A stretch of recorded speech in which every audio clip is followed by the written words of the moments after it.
elevating our thoughts to God, asking for our mentors and the good spirits to be with us, to harmonize the place of our houses and prepare ourselves so we can all receive this beautiful message from the Book of Spirits about God.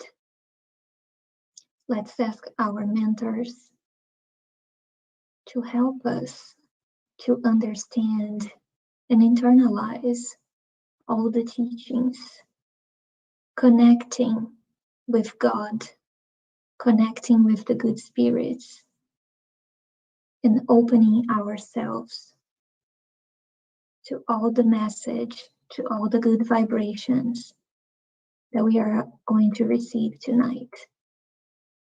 So be it.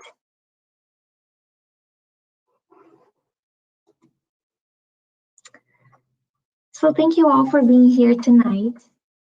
We are excited to start this study of the book of the Spiritist Book with you all. It's also a very exciting opportunity for me to be studying. You know, every time that we stop to organize a talk, it's a good opportunity for us to learn as well. So throughout this semester, we will be studying all the chapters of the Spiritist books. So the chapter 1, the way that the Spiritist book is organized is by books, but by parts. So the first part is called First Causes, and in this first part, Kardec talks about God, about the general elements of the universe, the creation, and the vital principle. If you all remember, the Spiritist book was the first book that was written by Kardec. And the story of this book is very interesting because actually when I said written by Kardec, it wasn't really written by him. It was more organized by him, because what he did was to write several questions to these spirits, and he actually sent these questions to different mediums throughout Europe. And so different mediums, they were asking the same questions to different spirits. And so basically Kardec, he received all those letters back, and, you know, he compared to see, you know, if the answers were similar, if there was like a trend of thought in the answers. And he ended up organizing this wonderful book for all of us. And so that's why you will see that in several slides, you know, throughout our studies, you will see that we will have lots of questions. It's because this is the way that the book was organized, with questions to these spirits. So I hope you all are as excited as we are to be studying this with you all. And today, as we mentioned, we will be studying a little bit about God. I know that some of you have already, you know, studied with us in the Get to Know Spiritism course. So what we tried to do today was, yes, to talk a little bit about the topics, you know, about what is God and the attributes of God.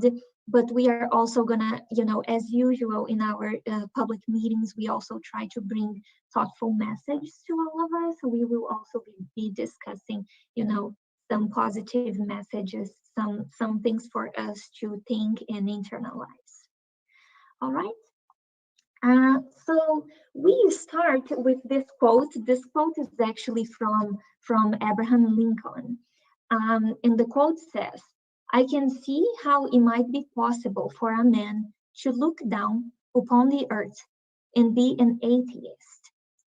But I cannot conceive how a man could look up into the heavens, into the sky, and say that there is no God."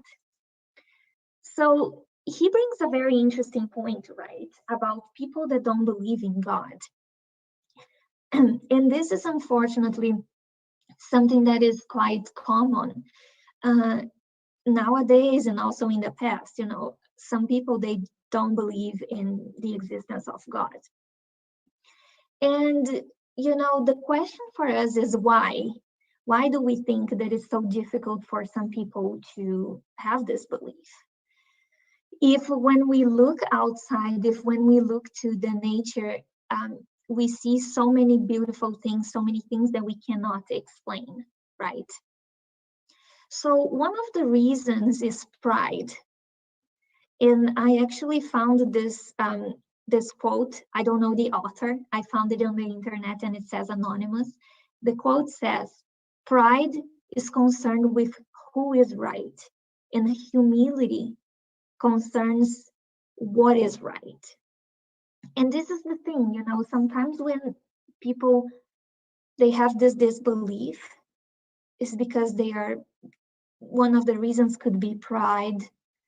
Another reason could be that this person is hurting. Lots of people, they don't understand the divine justice. And, at some point of their life, at some point of their existence, if they are facing some hardship, some tragedy, they might start questioning themselves about the existence of God. But, I like to believe that if we are all in here, if we are all interested in hearing this talk tonight, is because inside of us, we do have a belief that God exists.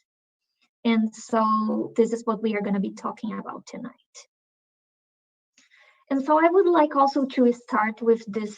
This is a beautiful story from the book Our Father. The book Our Father was written by the psychographic by the medium Chico Xavier. And so I'm going to read the message for you all. It is said that an old illiterate Arab prayed with so much fervor and affection every night that once the rich chief of a large caravan called him into his presence and asked him, why do you pray with so much faith? How do you know that God exists when you can't even read? Great Lord, I know the existence of our Heavenly Father by his signs. And then the chief asked him, surprised, what do you mean? And the humble servant explained, when you receive a letter from an absent person, how do you recognize who wrote it? And the chief answered, by the handwriting, of course. And how about when you receive a piece of jewelry? How do you know who, I have in here who wrote it. How do you know who made it? And the man answered, by the goldsmith's mark. The humble man smiled and added, when do you hear animal footsteps around the tent? How do you know afterwards if it was a sheep, a horse, or an ox? And he answered, by the tracks. Then the old believer invited him outside the tent and showing him the sky, where the moon shone surrounded by multitudes of stars. He exclaimed respectfully, Lord, those signs up there cannot be from man. At the moment, the proud caravan driver, with tears in his eyes, knelt down on the sand and began to pray. And so, why did I decide to bring this to you all tonight? Because this is what these spirits, they bring to us in the Spiritist book.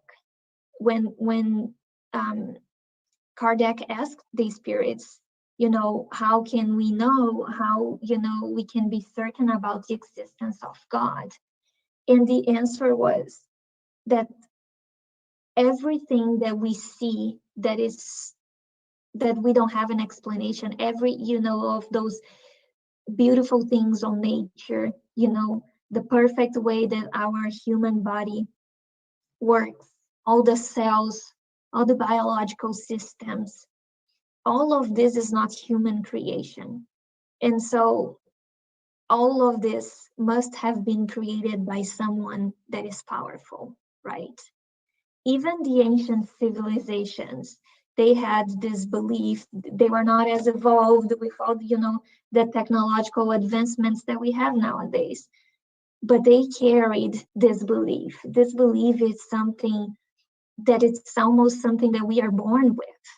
As I mentioned in the previous slides, there are people that don't believe in God, but most of it is because either of their pride or because they were hurt at some point in their lives and they don't quite understand how divine justice work, how the laws of God, how they work. Thankfully, we have Spiritism. Spiritism is a great thing that helps us to understand the divine laws. Reincarnation is also a thing that helps us to understand why certain things happen in our lives. And, I'm not going to be detaining so much in this topic of divine laws because we will be studying Kardec had a whole chapter in the Spiritist Book talking about the laws. So we are going to be talking more about those later on. But with this, I would like to bring you to this question. What is God? And the answer that the spirits brought is that God is the supreme intelligence and he's the first cause of all things. And it's very important to note in here that instead of asking who, Kardec decided to ask what. Because using who would be based on an assumption that God is a person. If he uses the word what, he is giving it a broader perspective. And so based on the answer, God is the supreme intelligence and he's the first cause of all things. So we all agree that there is no effect without a cause. As I was just mentioning, all the beauties in nature, the way that our human body works. If we were to search for a cause of whatever about the things that I am talking, or any other thing that we cannot comprehend, that our human reason cannot answer, to deny that God exists would be to deny that every one of those things, every one of those effects has a cause. So, and also talking about the supreme intelligence, we can also discuss more about the other attributes of God. So the spirits bring to us that God is eternal, He's immutable, He's immaterial, one and all-powerful, and that He is also supremely just and good. So very quickly, let's discuss each one of those. So eternal means that He has no beginning and that He will have no end. And this is interesting, right? Because if He were not to be eternal, so then who would have created God? We have to believe that He is eternal because there was no one before Him. No one created Him. So that's why He's eternal. He has no beginning and He will have no end. He's immutable because if He were subject to change, then the laws that we have that govern our universe, the laws would also change. Can you believe if God were to be a man like us, if God were to change His mind in the way that we change our minds so many times, how messy the universe would be? And so if we, by observing the laws that govern the universe, we see that the laws don't change, we can conclude that God also doesn't change. And so also a very important thing in here is that God is immaterial, right? And this is interesting because so many of us, when we imagine God, and so many of us were also taught that God is like us, that actually we were created to look like Him. And so many of us, we have this idea that God is this senior man with a white beard sitting in a throne, but actually he is immaterial. So, because, and this is so easy for us to understand that he is immaterial, because if he were to be material, if he were to be made of matter just like we are, then he couldn't be immutable, as we have just discussed. If he were to be a man like we are, it means that one day his body, his material body, would deteriorate and he would stop of existing. And as we have discussed, he's eternal, so he has no end, and therefore he's immaterial. I know that this is very interesting, how this is all like a circle. It's almost you go around in a cycle understanding all these concepts. But this is what is so fascinating about the work that Kardec did with all these spirits. In Kardec, he was a professor, he was a researcher. So it's very interesting to understand, how he really based all his work in the Spiritist Book on reason, and how and why we call Spiritism a reasoned faith. So moving along, he is one and all-powerful. So first of all, there is only one God. I know that in the previous week when we were studying the plurality of worlds with Ana Lucia in the previous Tuesday, we talked also about, the different degrees of evolution of spirits. And we talked that, the highest degree of evolution of a spirit is when they reach the level of a pure spirit. So even a pure spirit, for instance, if we are talking Jesus is an example of a pure spirit. They are not God. They are pure, and they can have a better understanding of God. They have a better connection with God. They have power, but they are not God. God is only one.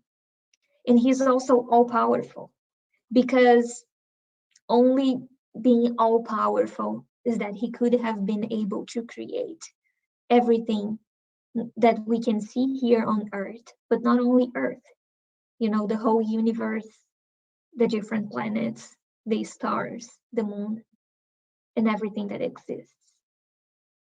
And then finally, God is also supremely just and good. And we are going to discuss this more throughout this chapter. We are going to discuss, this idea of God being good.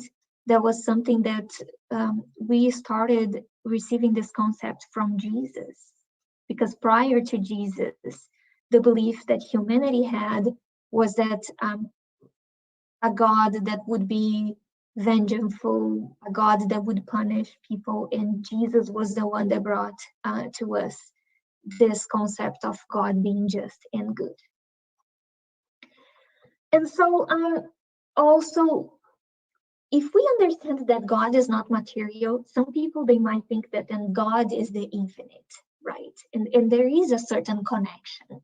So Kardec asked the spirits, what is meant by the infinite? And the spirits answered, that which has neither beginning or end, the unknown. All that is unknown is infinite. So, if we talk that God has no beginning or end, and the infinite also has no beginning or end, could we then say that God is the infinite? And the Spiritist said that would be an incomplete definition. And they said more that human speech is insufficient to define that which transcends human intelligence. And they ended by saying that we could say then that God is infinite in his divine perfection. And so it's interesting to see that these spirits are talking about how our human speech is insufficient. And so let's talk a little bit about if we are able to comprehend the true nature of God. So as I mentioned, last week, it just happened perfectly. The last week, we studied exactly this. We studied the different worlds. And so if we are here, if we are in the second degree, right? If we are in the beginning of all this scale, do you think that we could really comprehend the true nature of what God is? And so Kardec, finally, he asked these spirits, so if we are not yet able to comprehend, when are we going to comprehend? And the spirit said that when men have finally purified themselves enough to be able to approach God, then they will see and comprehend God. And so I heard once this little analogy, and I found it was fascinating. So let's consider that you have a 3-year-old son or daughter.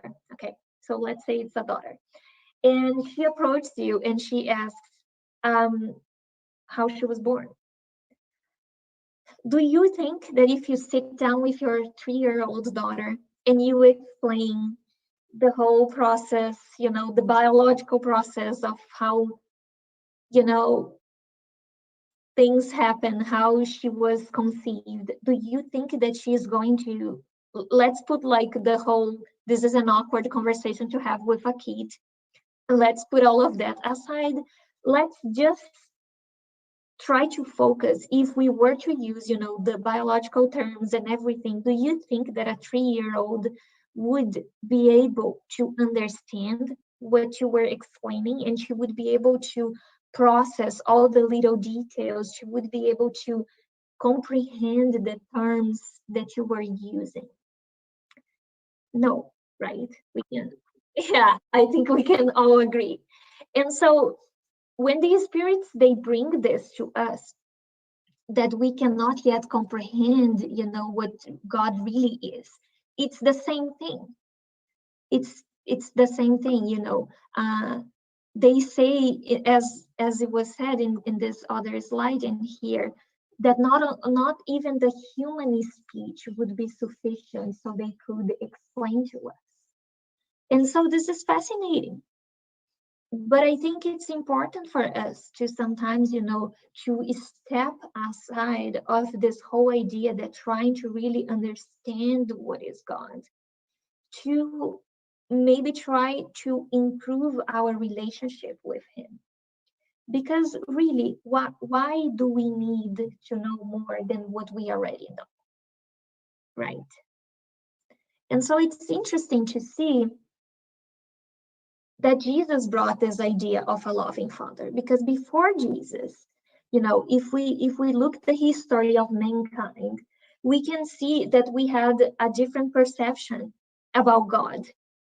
In the beginning of the time, man considered that the nature, the phenomena of nature, like the thunder, would be a god. And they actually had, they had like the god of thunder, and they had this idea of a God that was a warrior, a God that was vengeful, a God that was punishing people if you would not follow his rules, right?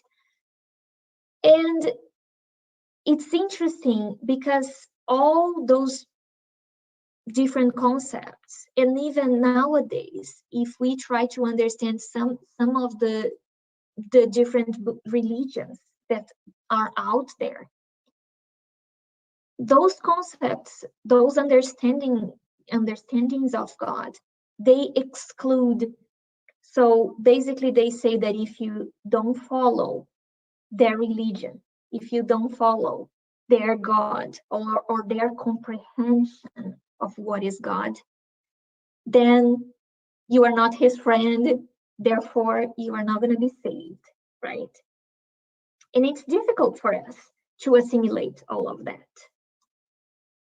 So because, during so many years, we were used to that understanding that, if something bad happened, maybe it's God punishing you because you were bad. when Jesus came and he brought this idea of a loving father, it was difficult for mankind to assimilate. It took us centuries to assimilate all of that. And sometimes, even nowadays, 2021 years after Jesus came, sometimes it's hard for us to still grasp that. And as you can see in here, you can see all the different names that different people use to call God. And here I have just some of them. I am sure that there are thousands more names out there. But in the end of the day, the idea that Jesus brought to us is that God is only one. It doesn't matter how you call him. God is only one, and he's a loving father for us. And then Spiritism, as we know, Spiritism bases itself on the teachings of Jesus. So Spiritism, more than just talking about this loving father, Spiritism also brings this idea of a God that is not limited. It's not limited to a certain religion, to humanity, or even to planet Earth.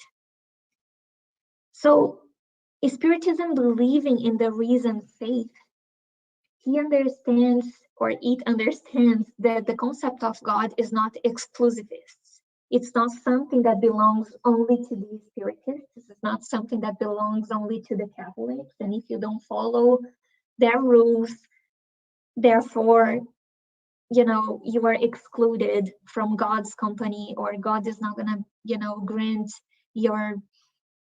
help you with your prayers and help you when you are enduring hardships and all of that. But it's interesting. It's very interesting the way that Spiritism talks about, different beliefs. Because in the same way that Spiritism doesn't want us to force our beliefs into anyone else, because Spiritism says that we all are in different stages of our evolution.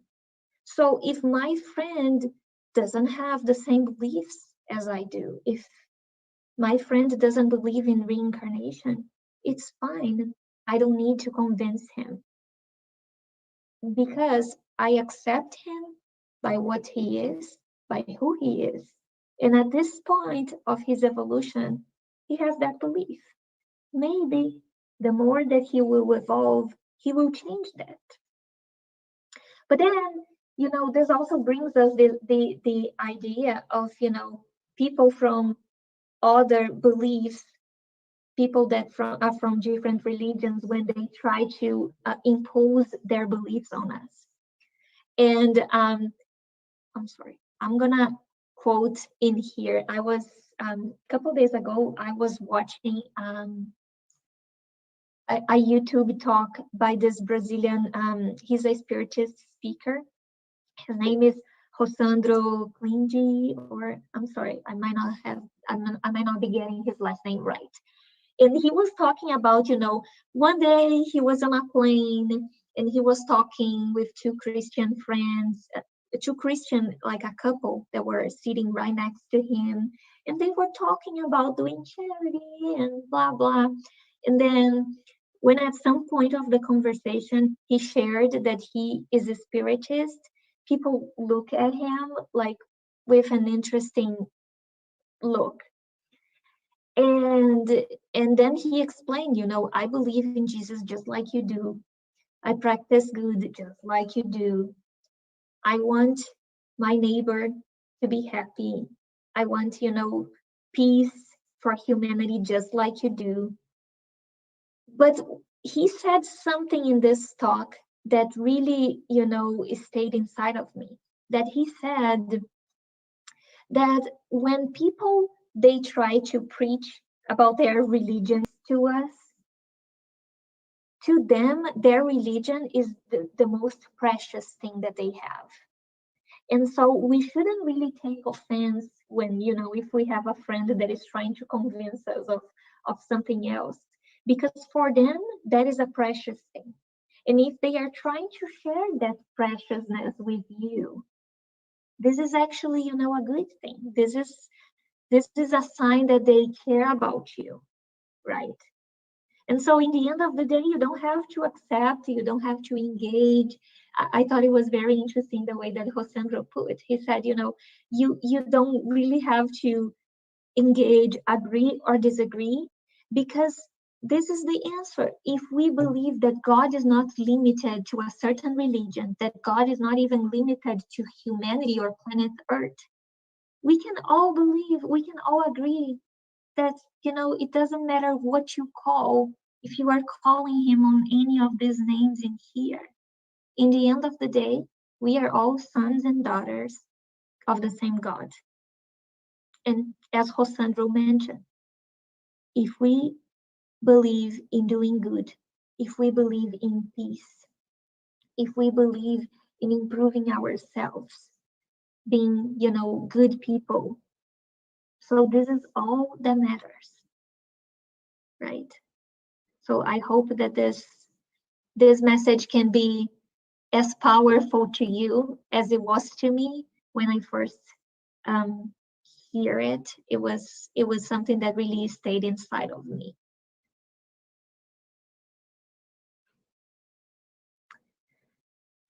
So God loves you, right? And when we are talking about this love that God has for us, for this love, there is no if. It's like God loves you, period. No ifs. And it's hard for us because the way that we know love in our lives, the way that we love others, is full of those ifs. It's like, I love you if you do things my way. I love you, but I expect you to show love back to me in a certain way. Or, inside of our houses is like, sometimes it's so hard to love someone in our family that doesn't agree with what we say, or someone that really, as I said, doesn't show love in the way that we show. Sometimes people are more into expressing their sentiments. Sometimes people are not. There are books about, 5 languages of love. By the way, it's a great book. I recommend people reading. It's not a Spiritist book, but it's a book that helps you to understand the different way that people express love. So it's interesting for us to talk about this ifs that we have when we love others, because we say that we understand that God loves you, but do we? How can we grasp this idea of a Father that loves us? Doesn't matter what we do. He knows that we have our flaws. He observes our faults in everything that we do right, everything that we do wrong. He sees us in our best and also in our worst moments. And then even when we make mistake after mistake, he still loves us. He created this system of laws in the universe. These laws can help us to correct our route. But see, the laws are a way that God is showing his love to us, because it's through the universal laws that we will be slowly, hopefully not so slowly, that we will encounter, our progress, that one day we will reach the status of pure spirits. So it's not really God that is punishing, right? As he says in here, he created the universal laws to ensure happiness of human beings. It shows them that what they should or should not do, and that they only suffer when they deviate from it. So when people think that is God that is punishing us, It's because you are having a narrow mind.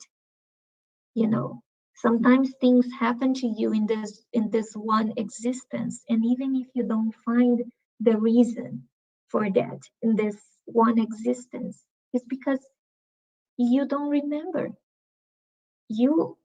Because of this incarnation, you are not really seeing what it has happened in your previous existences. But it's important for us to know that it's not God that is inflicting all of that on us because he wants to. This is only, a consequence of things that we have done in the past. And without really, facing the consequences, what good could this be for us? So let's step back and let's think right now. If there were no consequences for what we do, if there were no, the universal laws, if we could just make mistakes and be like that, do you really think that we would learn? Do you really think that we would progress? We would always be stuck. So in the end of the day, it might be difficult yet for us to understand all of that, but see how everything is designed for us to progress. In the end of the day, everything is designed for for us to find our true happiness. And again, I'm not gonna focus too much in the subject of divine laws. We will have a whole chapter to talk about them.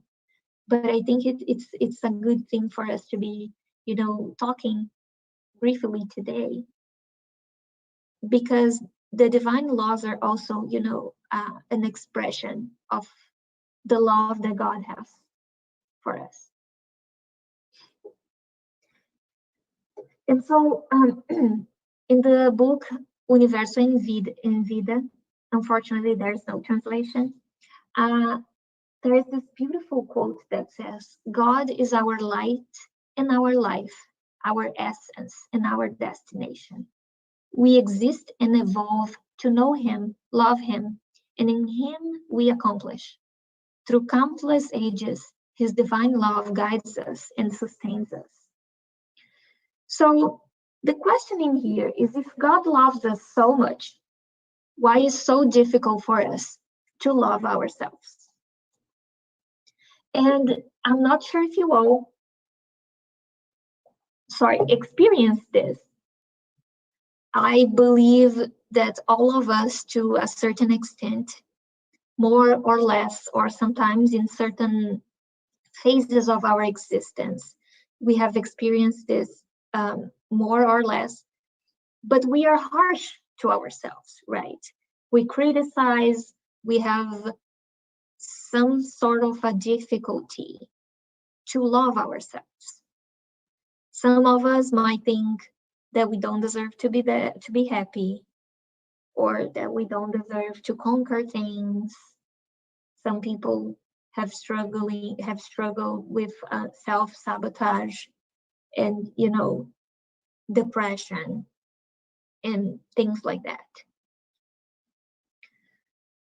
Well, first of all, we should accept the love that God has for us. And we should try to work inside of ourselves and really tell our inner child that we are more than this.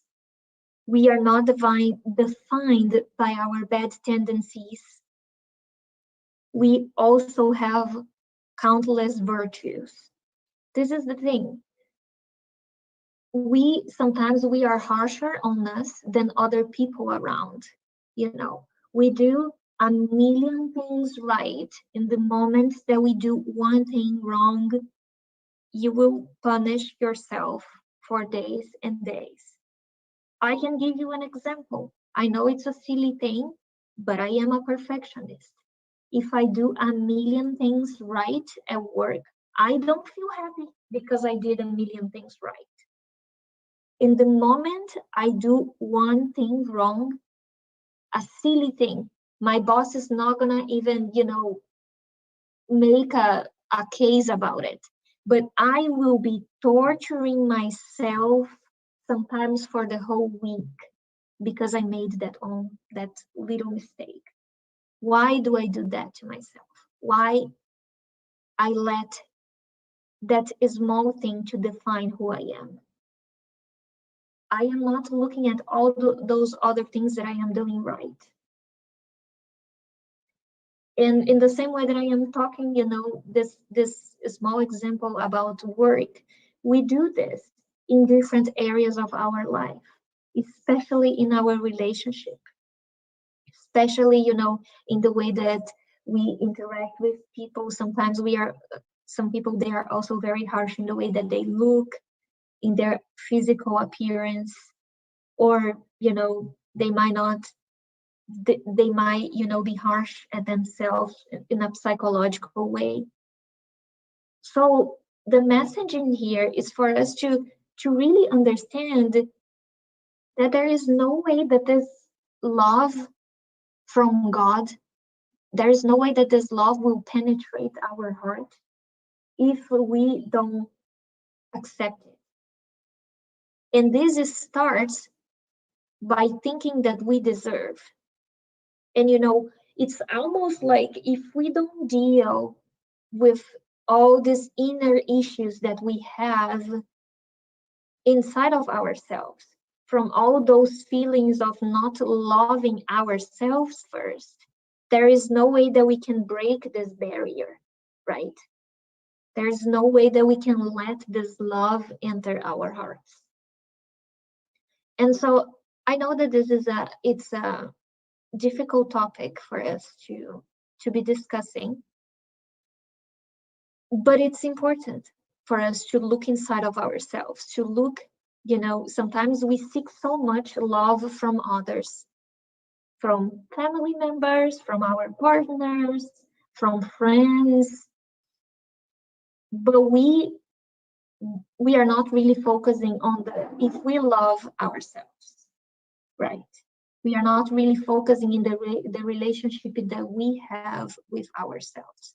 And this is very important, not only from a perspective of accepting the love from God, but also because if we don't love ourselves, it's very likely that this will have a ripple effect in the other relationships that we have, in the relationships, as I mentioned, with our family, in our relationship with our partners, boyfriends, girlfriends, husbands, wives, our kids as well.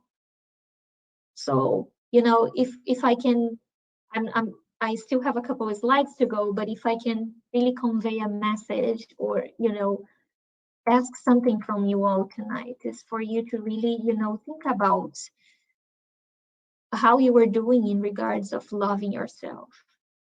Asking yourself to really open up your heart so you can love yourself, and so you can let yourself be loved by others and by God.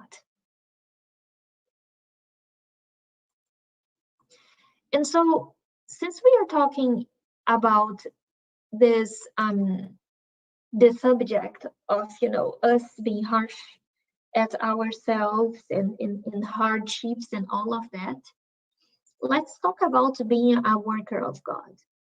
If I were to ask everyone in here if you are a worker of God, I would guess that some of you would say, yes, I am. And some of you would say nothing. Because we think that to be a worker of God, we need a lot. We need to be doing so many things. But this is not true. As Paul said in Romans, he said, where sin multiplied, grace multiplied even more. It's beautiful, right?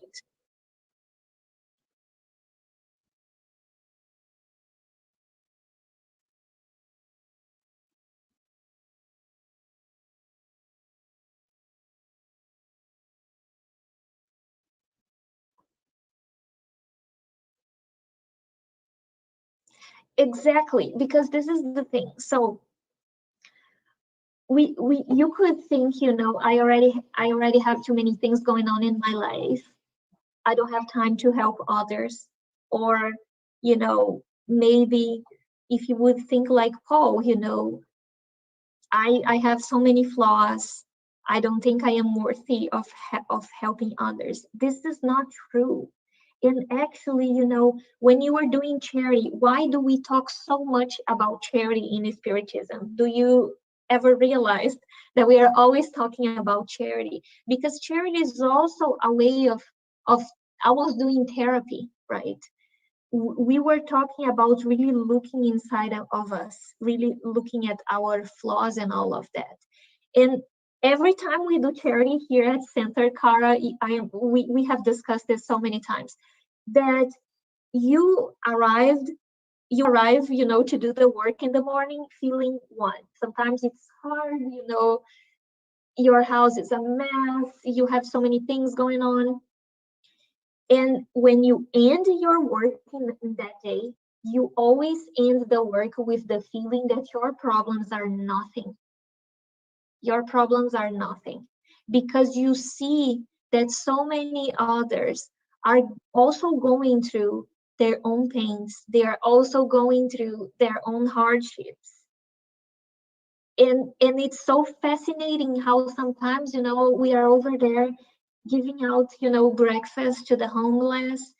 And even though they don't have a home, they smile at you. They are kind at you. Some of them even stop and they talk. And so, this is the thing about charity. It's also a therapy. It's also something that helps you to put your problems in perspective. And again, it's all about, helping the other. If we understand in Spiritism, we believe in energy exchange. We believe that if you are doing good to someone else, you are also attracting good things to you, right? If you are helping others, you will also be helped. Maybe not in a material way, maybe in a spiritual way. So next time, when we talk about being a worker of God, we are all workers of God.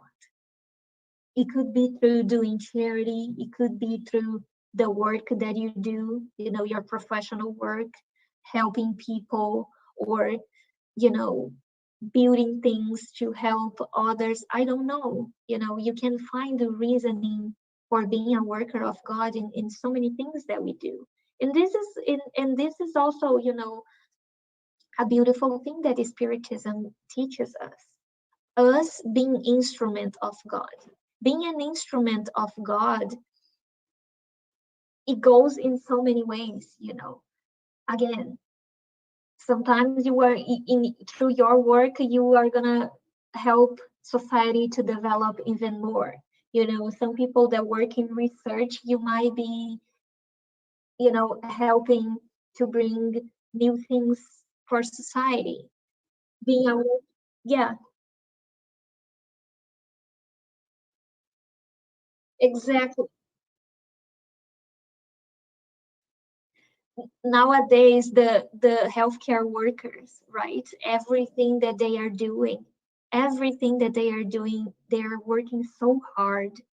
Uh, I believe it was on Saturday we were discussing this in the Get to Know Spiritism course. We were discussing about the vaccines in a recent book that was published in Brazil by Divaldo de Franco. That book talks a lot about the pandemic and how the good spirits, they were really, really inspiring the researchers in coming up with a vaccine that could help us, as fast as they could. So, when we think about being a worker of God, it means something so broader. And I would like to maybe tonight when you go to bed and you are doing your prayers, put yourself in this humbling position of saying, God, make me an instrument of, your love. If, you know, if tomorrow I go to work, I hope I can, you know, be a good worker. I hope I can be nice to my coworkers. I hope, I can make my contribution. to my clients, to society, to the world, to the community in which I live. So I hope you all tonight, when you go to bed, you can think about that and include this in your prayers. So we are coming to the end of this presentation, and I have two beautiful messages to share with you. This is the first one that says that everything that surrounds us is divine poetry. There is a trace of God in every being of creation. Let us look for him in the blossoming of the flowers, in the flowing of the waters, in the singing of the wind, in the twinkling of the stars. But above all, let's look for him within ourselves. All we have to do is close our eyes for a moment and feel him. He is there, giving rhyme to the verses of our lives. And so again, all we have to do is close our eyes for a moment and feel him. He is there giving rhyme to the verses of our lives.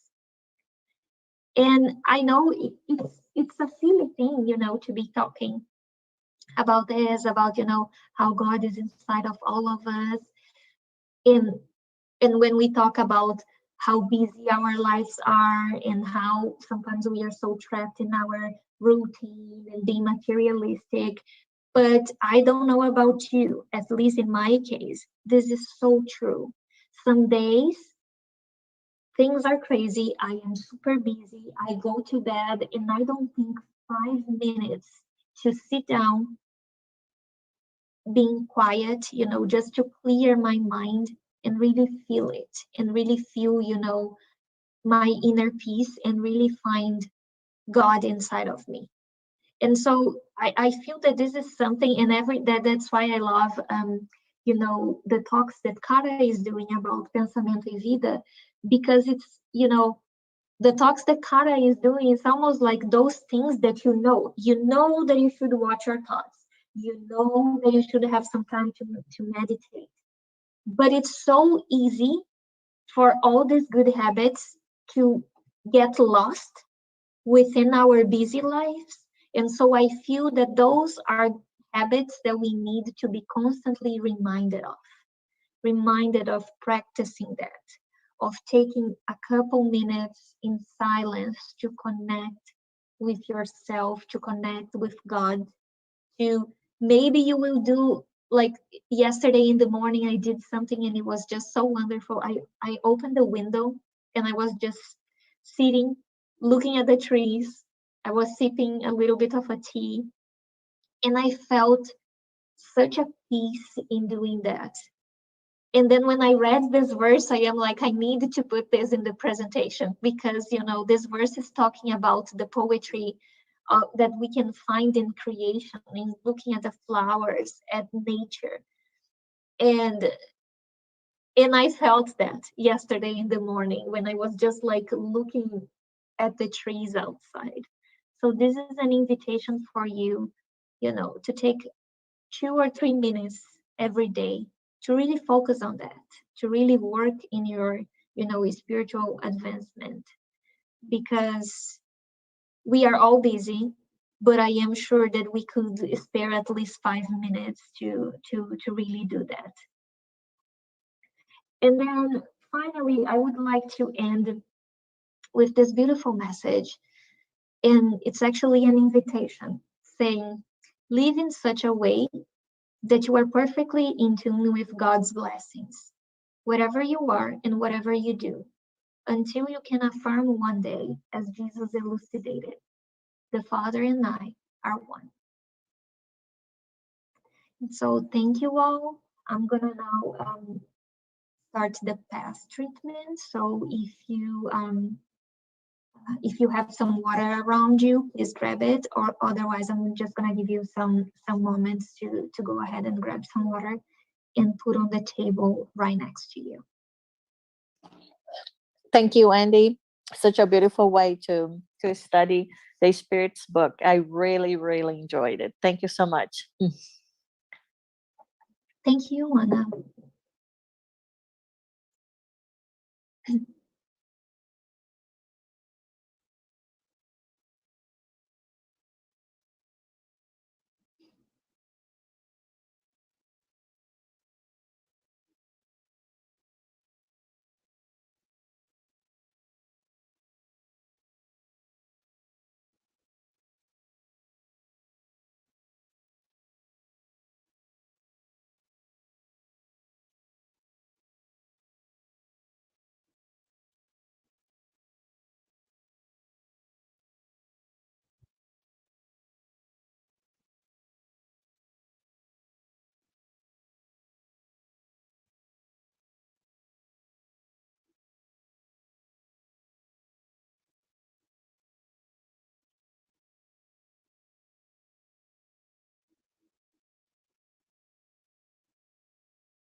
Thank you, Rafael. Beautiful words. You put it in like a better way than I did.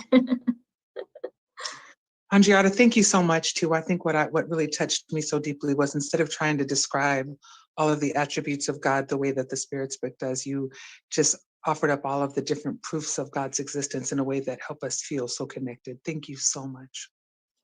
Thank you, Kara. Yeah, I know we have discussed so many times on, a different way of bringing the teachings from the Spiritist Book.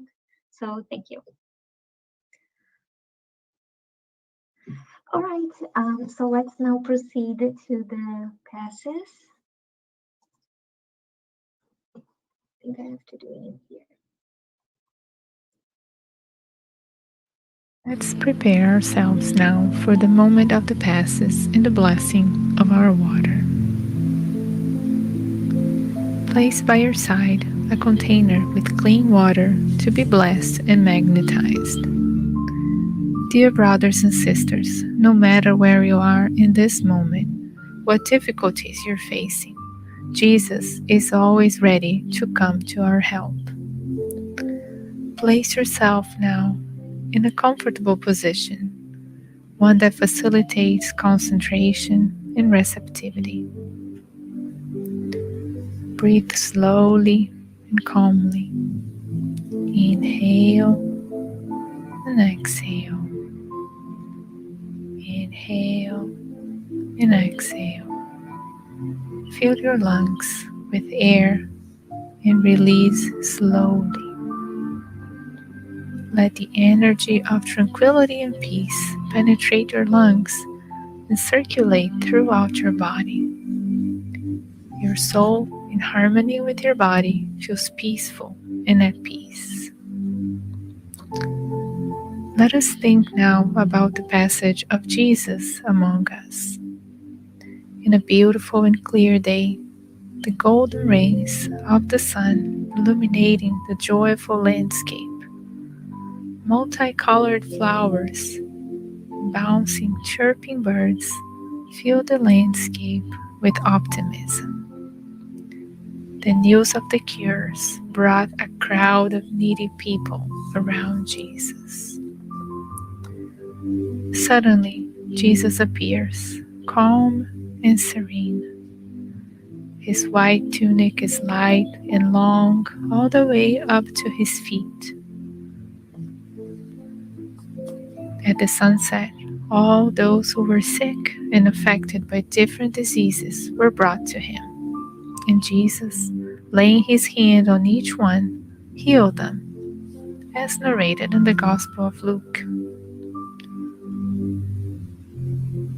Let's mentalize now Jesus approaching us in this moment, placing his friendly hands on top of your head.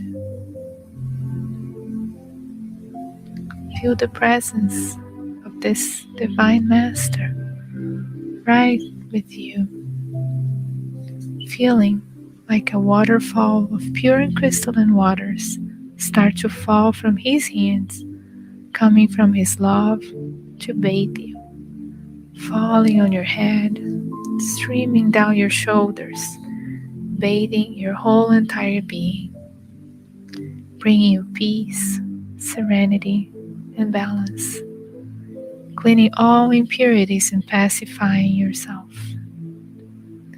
Feel these waters bathing you, cleansing and purifying. Breathe. Now think of Jesus as a sun right before you, his light, his warmth, embracing you, enveloping you. Feel the healing emerging, emanating from Christ towards you. He hears your prayers. Trust him. His love is infinite. He is always by your side, protecting, offering everything you need. Trust him. Feel and absorb all these magnificent healing energies coming from Jesus in this moment. His light surrounds and embraces you. Feel these energies running throughout your body. Feel yourself re energized, strengthened, and at peace. Dear Lord Jesus, our divine friend, extend your generous hands, Lord, and transform these waters into remedies for our physical and spiritual ailments. Hold us, Jesus, in your peace. Extend your vibrations of love for the benefit of my home, dear Lord. May peace, health, tranquility reign here with my family. We give thanks to you, Jesus, and pray that you stay with us today and always. Thank you, God.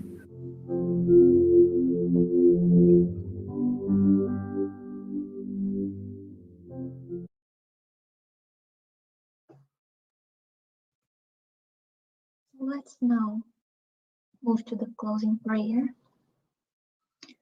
Dear Lord, as we gather here tonight in your name to learn more about you, your love, and your blessings, we ask you to help us to accept your love. We ask you to help us to work inside of ourselves so we can learn how to love ourselves. We can learn how to accept this love that you have for us. So we can learn and open ourselves to be your workers, to be an instrument of your peace, of your love within our community, within our friends and family. We ask you to harmonize our houses, to harmonize this group, and to also extend your blessings to all those who are in need right now, to all the hearts that are hurting, to all the families that are in need. We ask you to bless the workers from the hospitals, all the good workers that are helping to fight this disease. We ask you to extend your mercy and your blessings to also the discarnated brothers and sisters that are in need of your light and your love. May we all go in peace, being again seeds of your love, workers under your name, being kind and loving to every single person that we encounter during this week. So be it.